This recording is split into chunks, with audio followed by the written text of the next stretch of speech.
దేవుని యొక్క వాక్యాన్ని మనం నేర్చుకున్నాం. ఎఫెసీయులకు రాసినటువంటి పత్రిక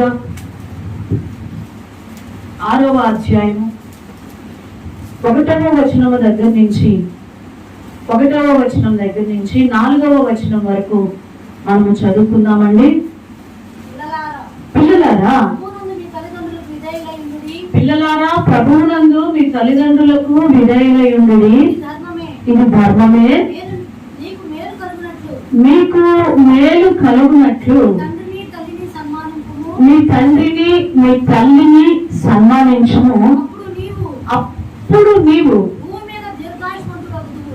బాగా గమనిద్దాం ఈ మాట, అప్పుడు నీవు భూమి మీద దీర్ఘాయుష్మంతుడు వగుదువు. ఇది వాగ్దానముతో కూడిన ఆజ్ఞలలో ఒకటి. తండ్రులారా, మీ పిల్లలకు కోపము రేపక ప్రభువు యొక్క శిక్షలోను బోధలోను వారిని పెంచుడి. చూడండి, చక్కగా దేవుడు మాట్లాడుతున్నాడు. పిల్లలారా, ప్రభువునందు మీ తల్లిదండ్రులకు ఏమై ఉండండి, విధేయులై ఉండండి. తండ్రులారా, మీ పిల్లలకు కోపము రేపక వాళ్ళని దేంట్లో పెంచండి, ప్రభువు యొక్క శిక్షలోను బోధలోను వారిని పెంచండి. ఇద్దరికి చెప్తున్నాడు దేవుడు కుటుంబంలో. ఇద్దరికి, అటు పిల్లలకి చెప్తూ ఉన్నాడు, ఇటు తల్లికి తండ్రికి కూడా దేవుడు చెప్తూ ఉన్నాడు. నిజమే, ఈరోజు మన యొక్క జీవితాల్లో మరి పిల్లలు మొదటిగా నేర్చుకోవాల్సినటువంటి బోధ ఏమిటి అంటే, తల్లిదండ్రుల్ని బాధ పెట్టక, వారిని ఇబ్బంది పెట్టక, వారికి లోబడేటువంటి వారిగా ఉండాలి. అందుకోసమే ఈ సిబిసి కార్యక్రమాన్ని మనం పెడుతూ ఉన్నాం. చాలా సంఘాల్లో పిల్లలకంటూ ప్రాముఖ్యత ఉండదు, కానీ మన సెలా ప్రార్థనా మందిర సహవాసంలో మన సహవాస నాయకులు జనీల్ అన్నయ్య మొట్టమొదటి ప్రాధాన్యత చిన్నపిల్లల పరిచర్యకి ఇస్తూ ఉంటారు. ఈ సేవకురాలుగా నాకు దేవుడిచ్చిన పరిచర్య కూడా మొదటి చిన్నపిల్లల పరిచర్య. మన ప్రభుత్వం చెప్తుంది, నేటి బాలలే రేపటి, అంటే ఓటు హక్కు వచ్చేసింది వాళ్ళకి, పౌరులు అయిపోతారు. అందుకని ప్రభుత్వం పిల్లల్ని చాలా గౌరవిస్తుంది అనమాట, చాలా ప్రేమించిస్తుంది.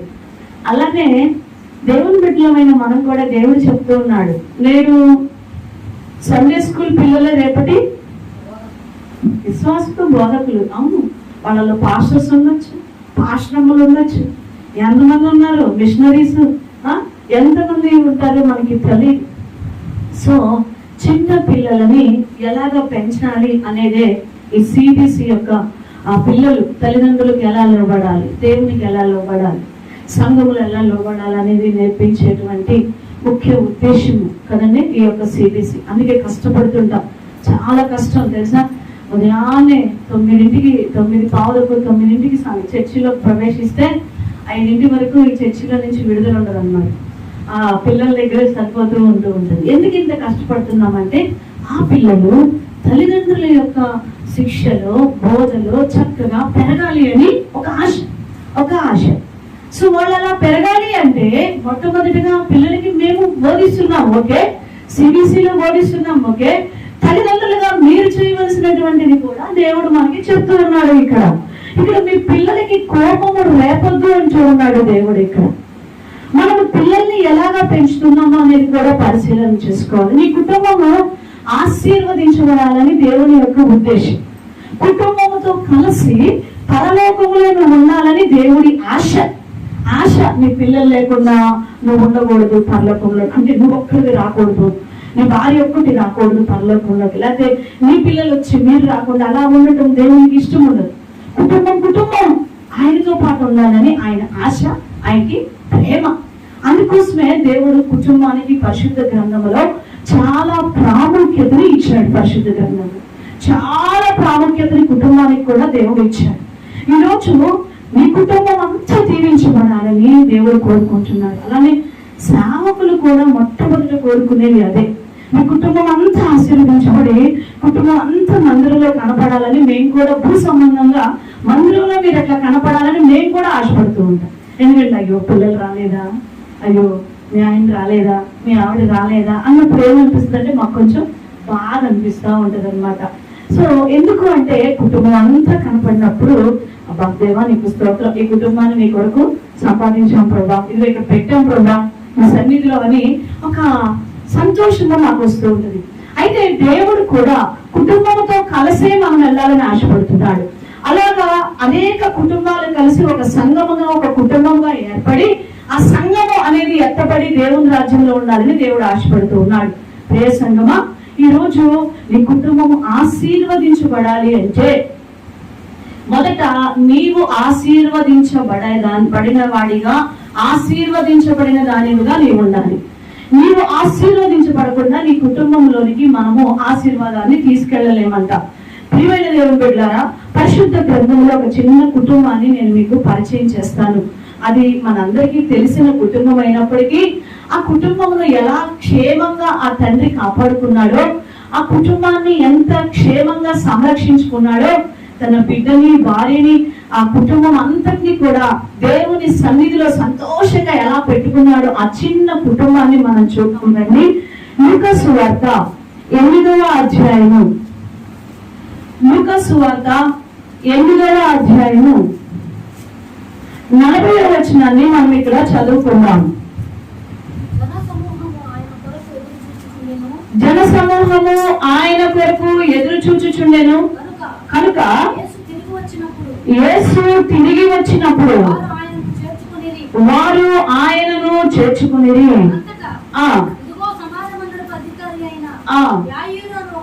యాయీరు అను ఒకడు వచ్చి యేసు పాదముల మీద పడి, ఒకటే కుమార్తె చావ సిద్ధముగా ఉన్నది కనుక తన ఇంటికి రమ్మని ఆయనను బతిమాలుకొనెను. చూడండి, ఇక్కడ ఒక విషయాన్ని మనం గమనిద్దాం. మొట్టమొదటిగా చూసుకున్నట్లయితే ఇక్కడ ఒక తండ్రి మనకు కనిపిస్తున్నాడు. ఆయన పేరు యాయీరు. ఏం పేరండి? యాయీరు.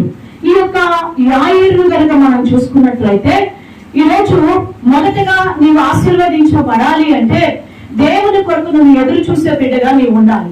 ఈ యాయీరుకి కుటుంబంలో ఒక చిన్న ప్రాబ్లం వచ్చేసింది, ఒక సమస్య వచ్చేసింది.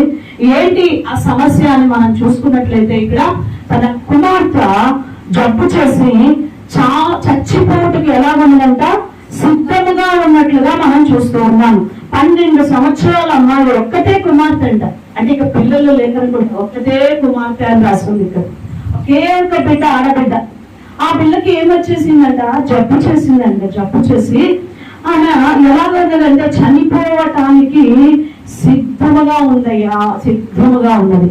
ప్రియ దేవుని బిడ్డలారా, ఇక్కడ ఒక విషయాన్ని మనం చూసుకుంటే యేసు పాదముల మీద పడి అనే ఒక మాటను మనం చూస్తున్నాం. ఈ యాయీరు కుటుంబంలో ఒక సమస్య వచ్చింది. అది ఏ సమస్య అనేది మన జీవితంలో కూడా రకరకాలుగా మనకు కూడా సమస్యలు వస్తాయి. కుటుంబంలో పిల్లల విషయంలో రావచ్చు, ఆర్థిక పరిస్థితుల్లో రావచ్చు, మనకి అనారోగ్యాలు రావచ్చు. ఏదైనా కానీ ఒక సమస్య అనేది కుటుంబంలో వస్తూ ఉంటుంది. వచ్చినప్పుడు మొదటగా దేవుని పాదాల ఎద్దకు నువ్వు రావటం నేర్చుకోవాలి. ఈ యాయీరు ఎవరి దగ్గరికి తీసుకొని వచ్చాడంట? యేసు పాదముల మీద పడి. ఎక్కడ పడిపోయాడు ఆయన? యేసు పాదముల మీద పడిపోయాడు. ప్రియ సంగమా, ఈరోజు నీ పిల్లల కొరకు కూడా నువ్వు దేవుని పాదముల మీద పడు. ఈరోజు దేవుని పాదాలు పట్టుకో. ఒక ఆత్మీయ తల్లిగా, సేవకురాలిగా సంఘములో ఉన్న ప్రతి బిడ్డ కొరకు ఆయన పాదాలు పట్టుకొని కన్నీరు కారుస్తూ ఉంటాం, ఏడుస్తూ ఉంటాం దేవుని యొక్క సన్నిధిలో. ఈ సంఘంలో నువ్వు ఎవరి దగ్గరికి వెళుతూ ఉన్నావు? ఎవరి పాదాలు పట్టుకుంటున్నావు? నీ సమస్యలో, నీ బాధలో, నీ పిల్లల విషయంలో, నీ కుటుంబ సమస్యల విషయాలలో, నీ అనారోగ్య పరిస్థితుల్లో ఏ స్థలానికి నువ్వు వెళుతున్నావు? ఎవరి పాదాలను నువ్వు ఆశ్రయిస్తున్నావో పరిశీలన చేసుకో. మొదటిగా యవనస్తులైన బిడ్డలు, మీరు ఎవరిని ఆశ్రయిస్తున్నారు, ఎవరి దగ్గరికి వెళుతున్నారు, ఏది పట్టుకుంటున్నారో కూడా మీరు పరిశీలన చేసుకోండి. దేవుని దగ్గరికి పరిగెత్తాలి. దేవుని దగ్గరికి మొదట ఆయన పాదముల దగ్గరికి వెళ్ళిపోవాలి. ఆయన పాదముల దగ్గరికి వెళ్ళిపోవాలి. ఆయన సన్నిధికి పరిగెత్తుకుంటూ వచ్చేయాలండి. అన్నా కూడా సమస్య వచ్చేసింది. తనకి ఏం సమస్య వచ్చింది? పిల్లలు లేరు అని అందరూ తనని చాలా నీచముగా మాట్లాడుతున్నారు. ఈరోజు నేను కూడా మరి డబ్బు లేని దానివని, అందం లేని దానివని, చదువు లేని దానివని, జ్ఞానం లేని దానివని, మరి పేదవాళ్ళమని, లేకపోతే రోగగ్రస్తురాలు అని హీనంగా మాట్లాడుతూ ఉన్నారేమో. ప్రియ సంగమా, నువ్వు దేవుని పాదాల దగ్గరికి వచ్చేసి ఆయన పాదాలు నువ్వు పట్టుకోవటం నువ్వు నేర్చుకో. ఈరోజు ఏ సమస్యతో నువ్వు బాధపడుతున్నావో, ఏ విషయంలో నువ్వు కన్నీరు కారుస్తున్నావో నాకు తెలియదు, కానీ ఈ ఉదయకాల సమయంలో దేవుడు మనతో మాట్లాడుతూ ఉన్నాడు. ప్రభువు చెంతకు వచ్చేసి ఏ సమస్య అయినా, ఎంత పెద్ద గడ్డు సమస్య అయినా ఆయన పాదాలు పట్టుకో. ఆయన పాదాలు పట్టుకోవటం నేర్చుకో, అంతే. ఆయన పాదాలు పట్టుకున్నప్పుడు నీకు ఒక మార్గాన్ని దేవుడు అక్కడ మనకి చూపిస్తాడు. రెండో విషయాన్ని ఇక్కడ మనం చూస్తూ ఉన్నాము. ఏంటి అంటే చూడండి, ఆమె ఎలా ఉన్నదంట, చాలా సిద్ధముగా ఉన్నది. తన కుమార్తె చచ్చిపోవటానికి ఎలా ఉన్నదంట, సిద్ధముగా ఉంది, రెడీగా ఉంది చచ్చిపోవటానికి. ఇంకా టైం లేదు, చచ్చిపోవటానికి సిద్ధంగా ఉన్నది. అవును, ఆత్మీయంగా నీ పిల్లలు చచ్చిపోవటానికి సిద్ధంగా ఉన్నారు. శారీరకంగా బ్రతుకుతున్నారు, శారీరకంగా ఆరోగ్యంగా ఉన్నారు, శారీరకంగా అందరూ బాగున్నారు, కరెక్టే. కానీ ఆత్మీయతలో చచ్చిపోవటానికి సిద్ధంగా ఉన్నారు నీ బిడ్డలు. ఎందుకు ఆత్మీయతలో నీ బిడ్డలు చచ్చిపోతున్నారు? ఎందుకు నీ బిడ్డలు ఆత్మీయతలో ఎదగలేకపోతూ ఉన్నారు? రెండవ మరణములకు దగ్గరగా ఎందుకు పిల్లలు వెళ్ళిపోతూ ఉన్నారు? ఈ రోజు ఒక తిరుగుబాటు స్వభావంతో వెళ్ళిపోతున్నారు. నాతో నీకేం పని అంటూ ఉంటారు, తల్లిదండ్రులు ఇష్టం వచ్చినట్టు మాట్లాడుతూ ఉంటారు. కారణం ఏమిటో తెలుసా ప్రియ సంగమా? మనము చేసిన పాపములంట దేవుడు ఒకరోజు శాపముగా మార్చి ఆ బిడ్డల మీదకి ఆ విధంగా పంపుతుంది. మనం పాపము చేస్తూ ఉన్నప్పుడు పెద్దవారముగా మనకి ఏమీ కావట్లేదు, అంతా బాగుంది, ఎంత బాగుంది, చక్కగా ఉన్నాను, ఏం కాదు అనుకుంటున్నాం. దేవుడు చూసి ఆ పాపము శాపంగా మారిపోతుందంట. హల్లెలూయా. ఈరోజు కానాను స్త్రీ కూడా దేవుని పాదాల దగ్గరికి వచ్చి, నా బిడ్డకి ఏం పట్టింది? దయ్యం పట్టి బహు బాధపడుతుందయ్యా, నా బిడ్డ చచ్చిపోబోతుందయ్యా, నా బిడ్డ భయంకరమైన పరిస్థితిలో ఉందని ఏడుస్తుంది. ఎందుకు ఆ బిడ్డ ఆ పరిస్థితిలో ఉన్నది? ఇక్కడ యాయరు కుమార్తె కూడా ఆ పరిస్థితుల్లో ఉన్నట్లుగా మనం చూస్తూ ఉన్నాం. ఈరోజు నీ బిడ్డలు ఆత్మీయతలో బ్రతికి ఉన్నారా, చచ్చిన స్థితిలో ఉన్నారో తల్లి తండ్రులు మనం పరిశీలన చేసుకోవాల్సిన వారంగా ఉన్నాం. ప్రియ సంగమా, ఈరోజు చచ్చిపోవుటకు సిద్ధముగా బిడ్డ ఉన్నది, సిద్ధముగా ఉన్నది. నీ బిడ్డలు జీవించుటకు సిద్ధముగా ఉన్నారా, ఆత్మీయతలో చచ్చిపోవుటకు సిద్ధముగా పెంచుకుంటున్నావో? మనల్ని మనము పరిశీలన చేసుకోవలసినటువంటి వారంగా ఉన్నాం. హన్నా అయితే తన బిడ్డని జీవింప చేసినట్లుగా చూస్తున్నాం, అనేకులకు ఆశీర్వాదకరంగా నిలబెట్టినట్లుగా మనం చూస్తూ ఉన్నాం. ప్రియ సంగమా, ఈరోజు మనం ఎలా ఉన్నాం? అయితే యాయరు ఆయన వచ్చి ఏమంటున్నాడో తెలుసా అండి? అక్కడ ఒక మాట మనం చదువుకున్నాం. తన ఇంటికి రమ్మని ఆయనను బతిమాలుకొనెను. చూడండి ఎంత బ్రతిమలాడుతున్నాడు. ఫస్ట్ దేవుని పాదాల దగ్గరికి తీసుకొచ్చేసాడు. రెండవదిగా బిడ్డ చావు బతుకుల్లో ఉందని గ్రహించి దేవుని దగ్గరికి వచ్చాడు. ఈ రోజు నువ్వు కూడా నీ బిడ్డ ఆత్మీయతలో చావు బతుకుల్లో కొట్టమెట్లాడుతుందని గ్రహించి దేవుని దగ్గరికి రావాలి, దేవుని సన్నిధికి ఆయన పాదాల దగ్గరికి రావాలి. వచ్చిన నీవు బతిమాలు కొనాలి. ఎక్కడికి రమ్మనో తెలుసా? నా ఇంటికి రాయా అని బతిమలాడుతున్నాడండి. నువ్వు పిలిచావా ఏ రోజైనా దేవుణ్ణి నీ ఇంట్లోనికి? ప్రభా అంటున్నాడు, ఇదిగో నేను హృదయం అనే నీ తలుపుని నేను తడుతూ ఉన్నాను. మంచుకి నా తల తడిచిపోతుంది, ఎండకి నా తల ఎండిపోతూ ఉన్నది, వర్షములకు నేను తడిచిపోతూ ఉన్నాను. నీ హృదయం అనే తలుపు దగ్గర నేను తడుతూ ఉన్నాను, కానీ నీవెన్నడు నాకు తలుపు తీయట్లా. నీ ఇంటిలోనికి నేను వచ్చినట్లుగా నాకు తలుపు తీయట్లా. కొంతమంది తలుపు తీస్తున్నారు, ఇంటిలోకి రాణిస్తున్నారు, కానీ ఇంటిలోకి వచ్చిన మనిషిని ఏ విధముగా చూసుకోవాలో, లేకపోతే ఏ విధముగా మనం ప్రవర్తించట్లేదు. ప్రభు ఒక ఇంట్లోకి వెళ్తాడు. ఏమండి, ఒక ఇంట్లోకి ఒక అధికారి ఇంట్లోకి వెళ్ళినప్పుడు ఆ ఇంటి వాళ్ళు వెళ్ళిన దగ్గర నుంచి కడుక్కోవడానికి ఏమీ లేదంట. నీళ్ళు ఇవ్వాలా, తుడుచుకోవడానికి ఒక టవల్ ఇవ్వాలా, ఏమీ ఇవ్వాలా. ఈ రోజు చాలా మంది ఎలా ఉన్నారంటే, మేమైతే బతిలాడుకుంటున్నాము, ఏసఐ ఇంటికి రమ్మని బతిలాడుకుంటున్నాము, మా హృదయంలోకి వస్తున్నాడు, కానీ దాని ప్రకారం ఏం చేయట్లేదు. ఏసఐకి ఏమి కావాలో, ఎలా జీవించాలో దాని ప్రకారం ఏం చేయట్లేదంట, జీవించట్లా.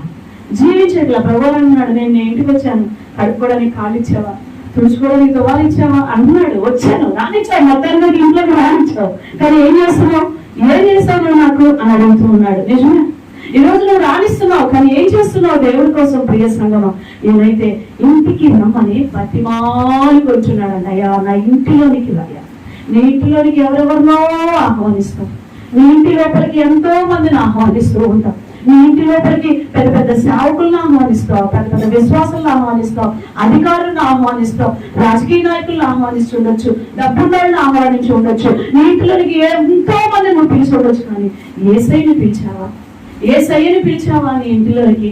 నా కుటుంబంలో, నా జీవితంలో నాతో పాటు తండ్రి మీరు నా గృహంలో ఉండండి, మా జీవితంలో ఉండండి, మా బ్రతుకుల్లో ఉండండి అని దేవుని నువ్వు బతిమలాడుకున్నావా? నీ పిల్లల విషయంలో, కుటుంబం విషయంలో, సంగమా ఈ రోజు మనం చెప్పుకునేది చిన్న బేసిక్ అవ్వచ్చు. ఇది కుటుంబ విషయంలో ఇది మనకి చాలా తెలిసిన విషయమే అయి ఉండొచ్చు. కానీ దేవుడు అంటున్నాడు, కార్యాచరణలో నువ్వు పెడుతున్నావా? కార్యాచరణలో నువ్వు పెడుతున్నావా ప్రభు అని అంటూ ఉన్నాడు. ఈరోజు నువ్వు పాటిస్తున్నావా ఈ విషయాన్ని?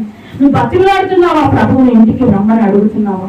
నీ ఇంటి లోపలికి రమ్మని పిలుస్తూ ఉన్నావు. ఆయన బయటే పెట్టేస్తున్నావు, బయటే ఫోటో రూపంలో పెట్టేస్తున్నావు, వాక్య రూపంలో పెట్టేస్తున్నావు. జస్ట్ బయటే రోడ్డు మీదే పాటలు పాడతాం, రోడ్డు మీద ఆ చర్చిలోనే వాక్యం వింటాం, ఆ చర్చి వరకే ఇంటి దాకా మోసుకెళ్ళట్ల దేవుని మాటలు, ఇంటి లోపలికి తీసుకువెళ్ళట్ల, నీ హృదయం లోపలికి తీసుకుని వెళ్ళి దాని ప్రకారం జీవించట్లేదు. ఈ రోజు దేవుడు అడుగుతూ ఉన్నాడు, నువ్వు ఆహ్వానిస్తున్నావా ప్రియ సంగమా? ఈరోజు ప్రభువు మనతో సూటిగా మాట్లాడుతూ ఉన్నాడు. ప్రభువు మనల్ని సూటిగా ప్రశ్నిస్తూ ఉన్నాడు. ప్రియ సంగమా, ఈరోజు మనం ఎలాగా ఉన్నాం? మన ఆత్మీయతలో మనల్ని మనము పరిశీలన చేసుకోవలసిన వారంగా ఉన్నాం సంగమా. దేవుడు మనల్ని అడుగుతూ ఆయుడైతే బతిమలాడుకుంటున్నాడంట. ఏమంటే కానాను స్త్రీ కూడా యేసు ప్రభువాని తన బిడ్డ విషయంలో ఏం చేసిందండి? బతిమలాడుకునింది. అయ్యా నిజమే, నేను కుక్కనేనయ్యా, కుక్కలాగా పట్టిందా నేనయ్యా, కానీ నా బిడ్డను ఏం చేయయ్యా? బాగు చేయయ్యా అని బతిమలాడుకుంది. నీ జీవితంలో బతిమలాడే అనుభవం ఉందా? బ్రతిమలాడుతున్నావా నీ బిడ్డల కోసము? ప్రభు పాదాలు పట్టుకుంటున్నావా? యోబు గారైతే మొదటి చామున లెగిచి తన బిడ్డల కొరకు ఒక్కొక్కరి నిమిత్తము దేవుని సన్నిధిలో ఏం చేస్తూ వచ్చాడంటండి? బలి అర్పిస్తూ బతిమలాడుకున్నాడు. దేవుణ్ణి బతిమలాడుకున్నాడు. తన పిల్లల చుట్టూ కంచె వేయమని, ఆ కంచె తీయవద్దని బతిమలాడుకుంటూ ప్రార్థన చేశాడు. ఎంతగాని 10 మంది పిల్లల కోసం ప్రార్థన చేశాడు. దేవుడు నీకు ఇచ్చిన 1, 2, 3 పిల్లల కోసం ఏం చేయట్లేదంట? మనము బతిమలాడుకోవట్లేదంట. ప్రియ సంగమా, ఈ సిబిసి కార్యక్రమాలు అందుకే పెడుతున్నాం.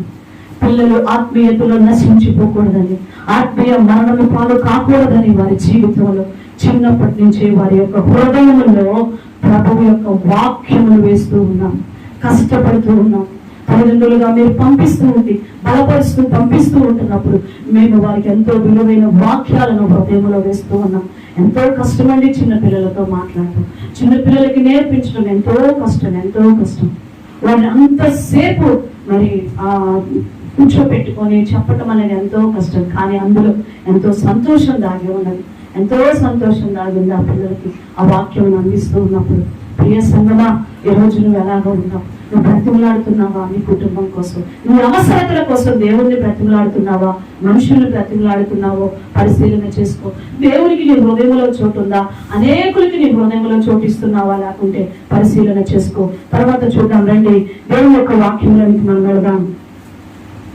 అక్కడ ఏం జరిగిందని మనం చూసుకుంటే 43వ వచనంలో మనం చదువుతున్నాం. అక్కడ 42 చివరి భాగంలో మనం చూస్తే, ఇంటికి రమ్మని ఆయనను బతిమాలుకొనెను. ఆయన వెలుచుండగా జన సమూహములు ఆయన మీద పడుచుండురి. అప్పుడు 12 ఏళ్ల నుండి రక్తస్రావం గల ఒక స్త్రీ, ఇది మనకి తెలిసినటువంటి విషయమే. అంటే ప్రభువారిని యాయర్ గారు ఎక్కడికి రమ్మని బతిమలాడుకున్నాడు? తన ఇంటికి రమ్మని బతిమలాడాడు.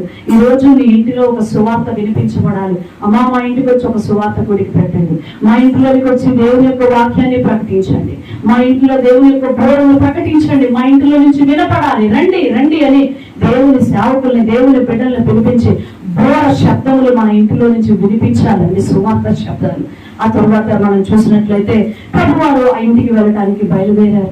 ఆయన బతిమలాడిన విధానమును బట్టి ప్రభువారు బయలుదేరారు. నిజమే, ఈ రోజు ఒకరోజు కాదే ఒకరోజైనా దేవుడు నీ యొక్క ప్రార్థనకి ఏం చేస్తాడు? ఖచ్చితంగా జవాబు ఇస్తాడు. నీ బిడ్డల్ని, నీ కుటుంబాన్ని జ్ఞాపకం చేసుకుంటాడు దేవుడు. ఖచ్చితంగా దేవుడు ఆశీర్వదిస్తాడు. ప్రియ సంగమా, అయితే చూడండి, బయలుదేరుతూ ఉండంటే దారిలో చాలా మంది జనసమూహం అడ్డొచ్చేసారంట. అక్కడ మనం చూసుకున్నట్లయితే కొంత ఆటంకము కలిగిందండి. ఏంటి అంటే వెళ్ళటానికి కొంత ఆలస్యం అయిపోయింది. కారణం ఏంటంటే మరొక అనారోగ్యంతో ఉన్న స్త్రీ అక్కడ ప్రభువారిని పట్టుకోవటము, స్వస్థపరచబడటము, ఇలాంటిదంతా కూడా అక్కడ మనం చూస్తూ ఉన్నాం. అక్కడ కార్యము జరగటం మనం చూస్తూ ఉన్నాం. దానివల్ల ఇంటికి అక్కడికి వెళ్ళటానికి ఏమైపోయిందంటే ఆలస్యమాయము. ఏమైంది? ఆలస్యమైంది. నిజమే, ఈ రోజు నీ జీవితంలో నువ్వు దేవుణ్ణి అడిగే విషయాలు కొంత ఆలస్యం అవ్వచ్చు. ఆలస్యమైనంత మాత్రాన నీ జీవితంలో విసుగుదల రాకూడదు, విసుగుదల కృంగుదల రాకూడదు. నీ జీవితంలో ప్రభువుని అడుగుతున్నప్పుడు దేవుడు అంటున్నాడు, నువ్వు అడుగు వాటన్నిటికంటే, ఊహించు వాటన్నిటికంటే కూడా నేనేం చేస్తాను? అద్భుతములు నేను చేయగలిగిన దేవుడు అంటున్నాడు. హల్లెలూయా. ఈ రోజు నీకు కొంచెం ఆలస్యం అవ్వచ్చు నీకు కార్యాలు జరగటానికి. అందరూ కట్టుకుంటున్నారు కదా, అందరూ బాగున్నారు కదా, మాకేందుకు ఆలస్యం అవుతుంది, మాకేందుకు ఈ కార్యాలు జరుగుతుంది, అందరు పిల్లలు బాగున్నారు కదా, మా పిల్లలు ఎందుకు ఇలాగున్నారు అని నేను ప్రార్థన చేస్తున్నాను కదా, నేను కూడా కన్నీటితో దేవుడిని అడుగుతున్నాను కదా, నేను కూడా ప్రభువుని వేడుకుంటున్నాను కదా, కానీ ఎందుకు మాకు ఇలా జరుగుతుంది అని చాలా సార్లు బాధపడుతూ ఉంటాం. కొన్ని ఆలస్యం నీ జీవితంలో అవ్వడొచ్చేమో. అయితే చూడండి, ఇక్కడ కూడా ఆలస్యం అయిపోయిందట. ఆలస్యం అయిపోయేసరికి ఏం జరిగింది? అక్కడ ఒక విషయాన్ని మనం గమనిద్దాం. ఆలస్యం అవటం వల్ల జరిగినటువంటి ఒక విషయాన్ని ఇక్కడ మనం చూద్దాం. చూడండి,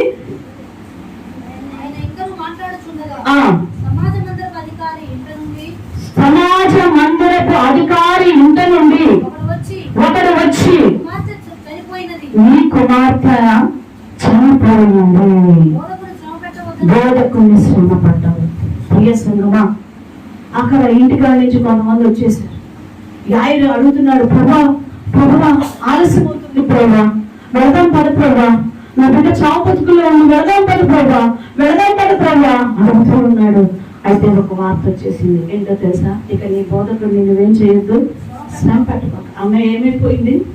చచ్చిపోయింది. మీ అమ్మాయి చచ్చిపోయింది. సభలా ఈరోజు నీతిగా జీవిస్తున్న నీ జీవితంలో, పరిశుద్ధంగా ప్రభు కొరకు పరిగెడుతున్న నీవు, ప్రార్థనలో ఉంటున్న నీ జీవితము, నీ కుటుంబము ఒకవేళ నిందల పాలైపోతూ ఉన్నదేమో, అవమాన పాలైపోతూ ఉన్నదేమో, ఈ జీవితంలో కూడా శ్రమలు ఇంకా ఎక్కువ అవుతున్నాయేమో. చాలా మంది అంటూ ఉంటారు, ప్రార్థన చేసే కొద్దికి నాకు శోధనలు ఏమవుతున్నాయి?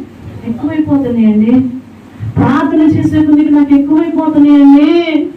నాకు అందుకే ప్రార్థన చేయాలంటే ఏమొస్తుంది? నాకు ఇసుకు పడుతుంది, నాకు భయం వేస్తుంది. నేను అందుకే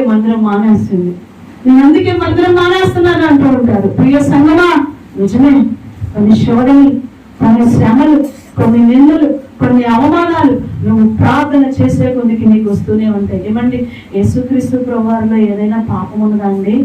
లేదు. కానీ ప్రభువారు కూడా శ్రమలు పడ్డారు, నిందలు పడ్డారు, అవమానాలు పడ్డారండి. న్యాయుడు దేవుణ్ణి నమ్మి, దేవుణ్ణి విశ్వసించి, ఆయన ఒక అధికారైనా, ఆయనకి కొంత ఆస్తి ఉన్నప్పటికీ ఎవరి దగ్గరికి వీళ్ళ దగ్గరికి వెళ్లకుండా, వాళ్ళని వీళ్ళని ఆశ్రయించకుండా, ఎవరి దగ్గరికి వెళ్లకుండా, ప్రియ సంగమా పరిగెత్తకుండా యేసు పాదాల దగ్గరికి వచ్చి అందరూ ఉన్న ఆయన పాదాలు పట్టుకొని తన కుటుంబంలో ఉన్న సమస్యని పబ్లిక్ గా చెప్పి, అర్థమవుతుందండి, పబ్లిక్ గా చెప్పి ఆయన దగ్గర ఏడుస్తూ నా బిడ్డల్ని కాపాడైనా అని గోజాడుతూ ఇంటికి రాయాలి బట్టలాడుతుంటే అతనికి దక్కిన వార్త ఏంటి అంటే, నీ పిల్ల ఏమైపోయింది? నిజమే, కొన్నిసార్లు మనం వినే వార్తలు అలానే ఉంటాయి, నా జీవితాలు అలానే ఉంటాయి, నీ బిడ్డల జీవితాలు అలానే ఉంటాయి. మోషే గారు ఇశ్రాయేలు ప్రజలు 12 మందిని కానాను దేశం వేయించుకోవటానికి వెళ్ళమని చెప్పినప్పుడు 10 మంది చెప్తూ ఉన్నారు, చూసొచ్చిందని ఏం చెప్పారో తెలుసా?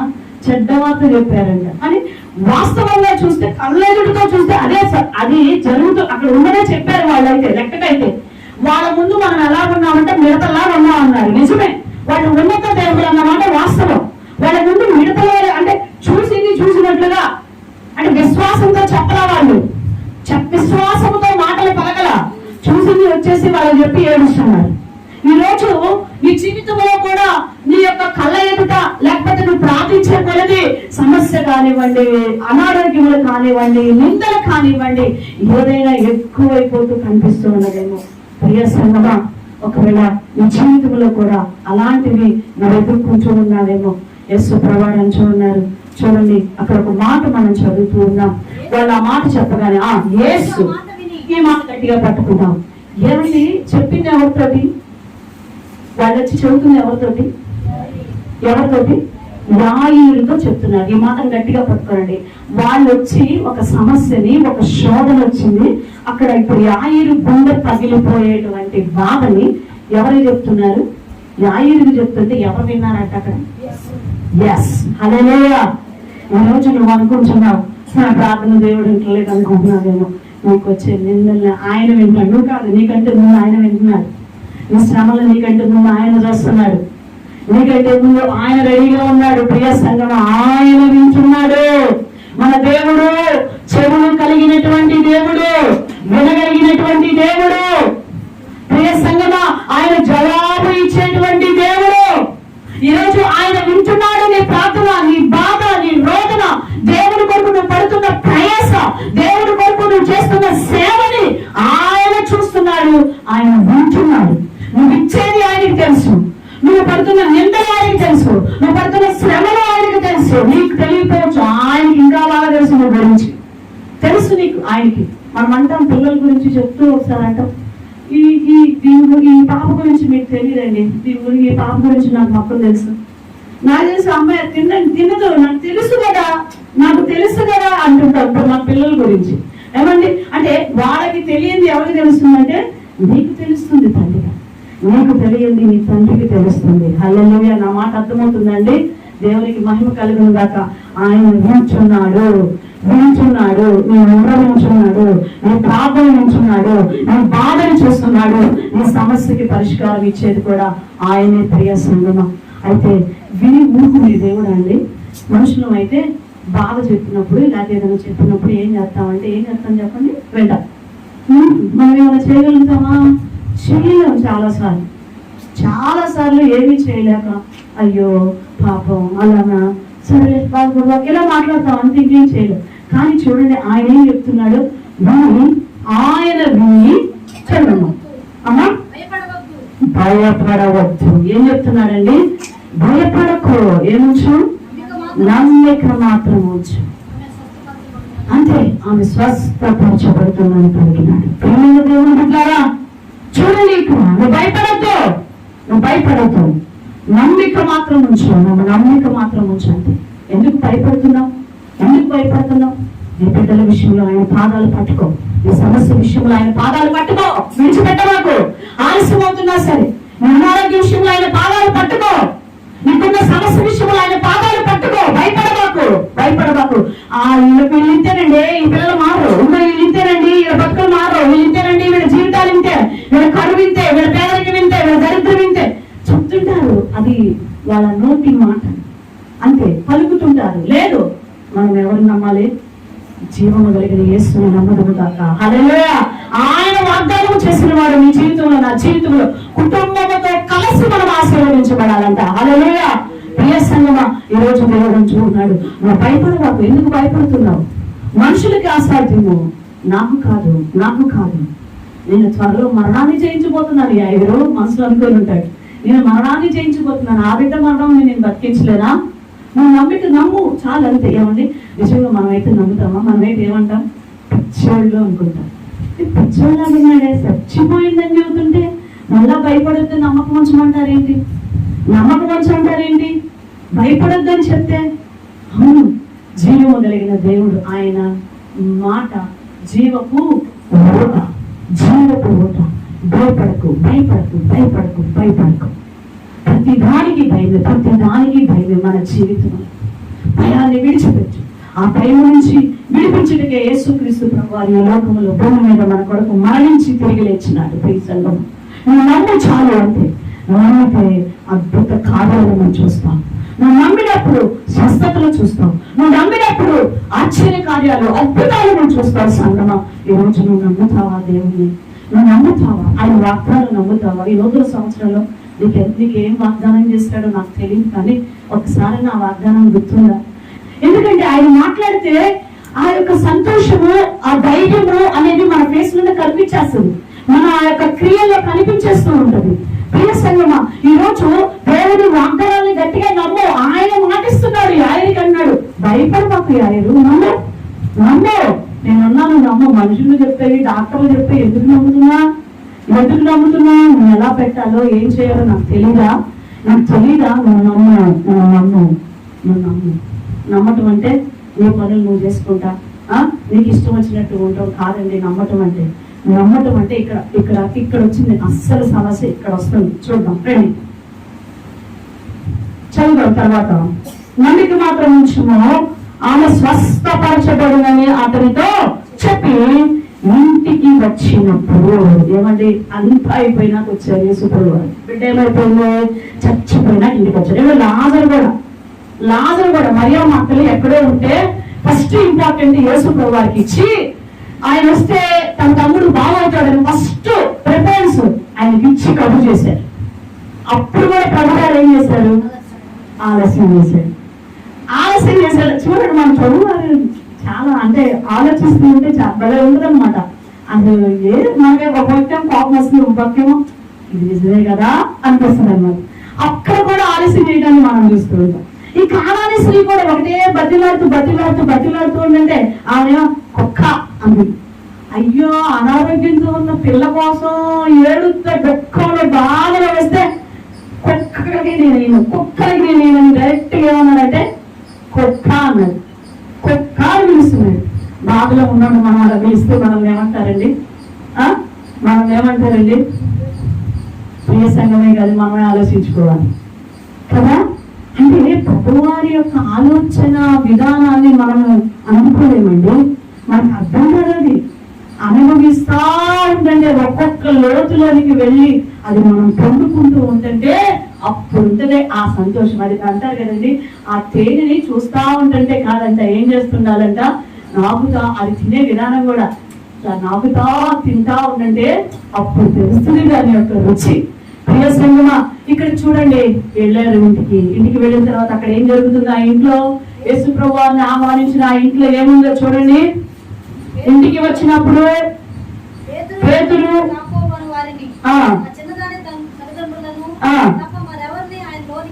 రానియలేదు. ఆమె నిమిత్తమై ఏడ్చుచు ఏం పెట్టుకుంటున్నారంటే రెండు కొట్టుచుండగా వాళ్ళని పంపించేసాడండి.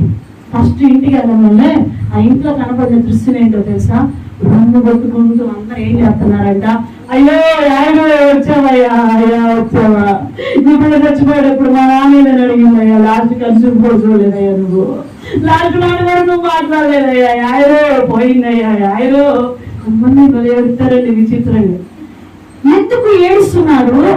ఏడవడానికి గల కారణం ఏంటి అనేది కూడా తెలియట్లా. ఈ రోజు ప్రజలందరూ కూడా బంగారం లేదని ఏడుస్తున్నారు, తిండి లేదని ఏడుస్తూ ఉన్నారు, ఆస్తి లేదని ఏడుస్తున్నారు, ఉద్యోగాలు రాలేదని ఏడుస్తూ ఉన్నారు, ఉన్నత స్థితికి వెళ్ళలేదని ఏడుస్తూ ఉన్నారు. కానీ ఆత్మలు నాశనం అయిపోతున్నాయని, బిడ్డల బ్రతుకులు నాశనం అవుతున్నాయని ఆడవట్లేదండి. నీ ఏడుపు దేనికోసం? ఇక్కడ వీళ్ళు కూడా ఏడుస్తూ ఉన్నారు, కారణం లేకుండా అయ్యో చచ్చిపోయారని ఏడుస్తూ గుండె పక్కన అక్కడ యేసు ప్రభువు ఉన్నారు. ఆయన చూస్తూ కూడా లోకానుసారమైన కన్నీరు కాడుస్తూ ఉన్నారు. ఈరోజు దేవుడు నిన్ను కూడా సూటిగా అడుగుతున్నాడు, దేనికోసం ఏడుస్తున్నావు? దేనికోసం నువ్వు ఏడుస్తూ ఉన్నావు? అలాంటి తీసేయి. నువ్వు భయపడక నమ్మకం ఉంచు. దేవుడు నీ జీవితంలో కార్యము చేయాలి అంటే, నీ కుటుంబంతో దేవుడు సన్నిధిలో నిలబడాలి అంటే లోక సంబంధమైన ఏడుపులను తీసి పక్కన పెట్టు. లోకస్తుని తరిమేయండి బయటికి అంటున్నాడు. లోకాన్ని బయటికి తరిమేయి, నీ హృదయంలో నుంచి, నీ కుటుంబంలో నుంచి తరిమేయి. తెచ్చిపెడుతున్నావు, టెక్నాలజీ పెరిగిపోయింది, ఇంటి నిండా లోకమే. ఇటు చూస్తే కంప్యూటర్, అటు చూస్తే టీవీలు, ఇటు చూస్తే సెల్ ఫోన్లు, ఎక్కడ చూసినా ఏది మొక్కినా లోకానుసారమైనవి, రంగురంగుల రూపంలో, రంగురంగుల ఆకర్షణలో ఇల్లంతా నిండిపోతుంది. ఎక్కడ బ్రతుకుతారు వారు ఆత్మీయతలో? ఎక్కడ నువ్వు బ్రతుకుతావు ఆత్మీయతలో? సంగమా, ఈరోజు దేవుడు అడుగుతున్నాడు, తరిమే తీసే లోకాన్ని బయటికి పంపించు. ఫస్ట్ ప్రభు అంటున్నాడు, ఎవ్వరు వద్దు, మొత్తాన్ని పంపించు. ఆ గొడవ చేసేవాళ్ళని, ఏడ్చేవాళ్ళని అందరినీ పంపించేసాయి. లోకమునిలో నుంచి పంపించేసాయి. వారందరినీ పంపించేశాడంట. ఆ ఇంటిలో ఎవరు నుంచాడో తెలుసా? శిష్యులను. కొంతమంది శిష్యులను, వారి యొక్క తల్లిదండ్రులను ప్రభు వారు మాత్రమే ఆ బిడ్డ దగ్గర ఉన్నట్లుగా చూస్తూ ఉన్నాం. అవును, నా ఇంటిలో ఇంకా దేనికి చోటు ఉండకూడదు, నా హృదయంలో దేనికి చోటు ఉండకూడదు. ఒక దేవుని బిడ్డలకి మాత్రమే నీ కుటుంబంలో ఉండాలి.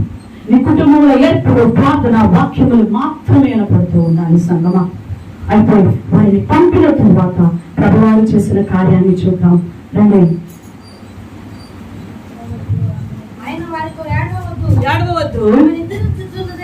ఆమె నిద్రించుచున్నదే కానీ చనిపోలేదని చెప్పను. ఆమె చనిపోలేదని వారు ఎరిగి ఏమండి, ఈ ఒక పక్క యేసు ప్రభువారు చనిపోలేదమ్మా యువత నుండి వీళ్ళేం చేస్తున్నారు? చచ్చిపోలేదంటే ఏం కూడా నిజమే, నిన్ను అపహసించవచ్చు. దేవుడు మాట్లాడా నీతోటే, ఏం చేస్తానని అపహరిస్తానని చెప్పాడు. నీకు దేవుడు నీకు ఇస్తానన్నాడు ఆ ఉద్యోగం. దేవుడు చెప్పాడా? అయ్యా చదివి గోల్డ్ మెడల్ వచ్చి అన్ని వచ్చి ఆరి చేరి ఉన్నాడు. దేవుడు పెద్దలున్నారా చదివాడు, బాబు నీకు ఇస్తానన్నాడా, నిన్నుకున్నానన్నాడా అని చాలా మంది ఏం చెప్తుంటారు?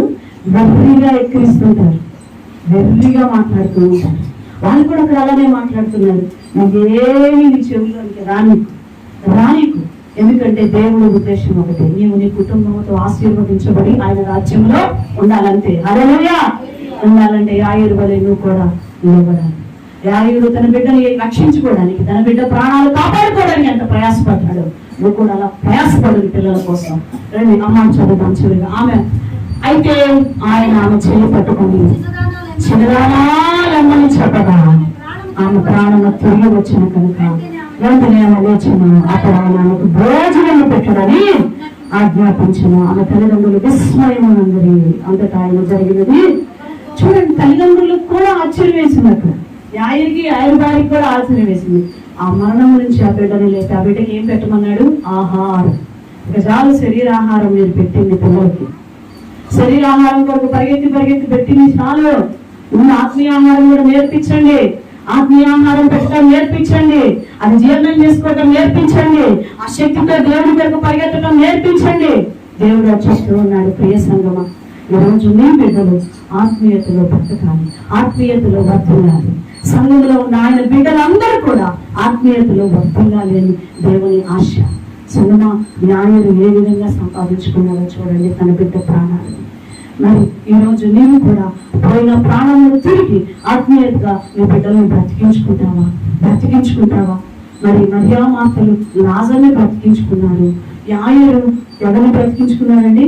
తన కుమార్తెను బ్రతికించుకున్నాడు. కానాను స్త్రీ కూడా తన బిడ్డను బ్రతికించుకుంది. నీ బిడ్డల్ని కూడా బ్రతికించుకుంటావా? ఆత్మీయంగా వారి రక్షణలో నడిపిస్తావా? వారు నడిపించాలంటే యాయిరు వారి నువ్వు కూడా దేవుని మాటకి నిలబడాలి, దేవుని మీద విశ్వాసం ఉంచాలి, దేవుని పాదాలను ఆశ్రయించాలి, నీ దేవుని నీ ఇంటిలోనికి ఆహ్వానించాలి, నీ ఇంటిలో ఉన్న లోకాన్ని తరిమివేయాలి. నువ్వు నమ్మి భయపడక విశ్వసించినప్పుడు దేవుడు అంటున్నాడు, గొప్ప అద్భుతాలు కార్యాలు నీ జీవితంలో నువ్వు చూస్తావు. ఇటు కార్యం ఇక్కడ ఉన్న ప్రతి బిడ్డ యేసునామములో చూచుగాక. ఆమె మోకరించండి, కళ్ళు మూసుకోండి, ప్రార్థన చేసుకున్నాం. ప్రభు సన్నిధిలో మనల్ని మనము పరిశీలించుకుంటూ ప్రార్థన చేసుకుందాం.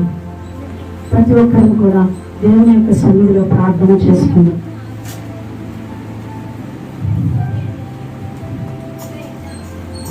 ఎవరికి వారిని పరిశీలించుకుందాం.